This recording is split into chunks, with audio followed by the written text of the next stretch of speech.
Lesson 22, Dividing Fractions. Dividing fractions makes absolutely no sense to kids, and that's why we have this demo to make it more concrete for them. Let's get started. We're going to go through a series of 3 division problems that we're going to model and solve. The first one is 6 divided by 2. We already know the answer to that, but let's model it first so that we can understand the logic behind the lesson. So here I have 2 index cards, and we're going to punch 6 holes into them to show 6 divided by 2. Here's my hole punch, and we'll go 1, 2, 3, 4, 5, 6. And as you can see here, each card has 3 holes punched in them.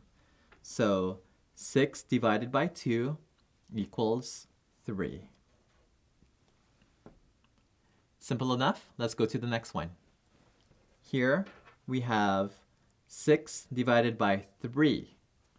So I'll take 3 index cards right here, and we'll punch the same 6 holes into them to show 6 divided by 3. Here is 1, 2, 3, 4, 5, 6. And as you can see here, each card has 2 holes punched in them. 2, 2, and 2. So 6 divided by 3 equals 2. Finally, we have 6 divided by 1/2. So let's go ahead and do that. Here is an index card, but I actually don't need the whole thing. According to the problem, I only need half of an index card. So I'll take this and I'll fold it in half. And we're going to punch the same 6 holes to show 6 divided by 1/2.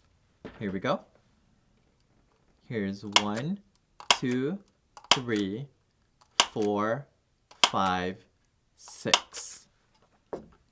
And here's the question though. When you do division, you're trying to figure out how many you have in each whole group. The problem is, this is not a whole index card. It's only half of an index card. So how do you find out how many punches we have if we had the whole card? And what you would do is, instead of folding it in half, you'd open it up. So when you open it up, you end up with 12 punches. So 6 divided by 1/2 equals 12. Now that we've seen the problem demoed, let's figure out how to solve it on paper. So here we have 6 divided by 1/2 equals 12. And to help students understand the logic, I'll ask them, remember how we learned earlier that you can take any number, divide it by 1, and you'll end up with the same value? And they say yes, that they remember that. So let's go ahead and do that here. We'll take the 6, divide it by 1, because it'll give you the same value. And we'll take that 12, divide that by 1, because that'll give you the same value as well. And what we've done is we've turned this into 3 separate fractions. It's getting a little messy, so let's rewrite it.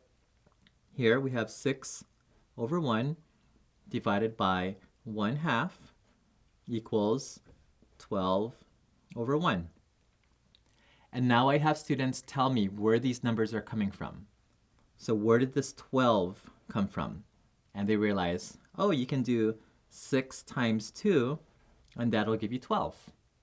Then I'll ask, where did this 1 come from?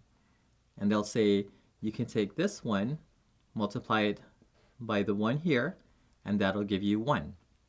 So the rule is, take the number on top, multiply by the number on the bottom, put it on top. Take the number on the bottom, multiply by the number on top, put it on the bottom. Way too confusing. So this is where I tell students that from now on, they no longer have to divide by fractions. And they'll often go, yay! But then I'll explain that you still have to find the answer, and they'll often go, aww. So I explain that we're just going to do it in an easier way. And they often say, fine. The joys of teaching. So here's how we do it. Instead of dividing by a fraction, we're going to multiply by the reciprocal. So let's rewrite the problem. here we have 6 over 1, but don't divide by a fraction, multiply by the reciprocal. We're going to multiply and take 1/2 and just flip it around to find the reciprocal. So write 2 over 1 instead of 1 over 2. Now it just becomes a simple multiplication problem which students are already good at. So here we have 6 times 2, that gives us 12. 1 times 1 gives us 1. And what is 12 divided by 1? That gives us 12. And you can see here that that answer is true.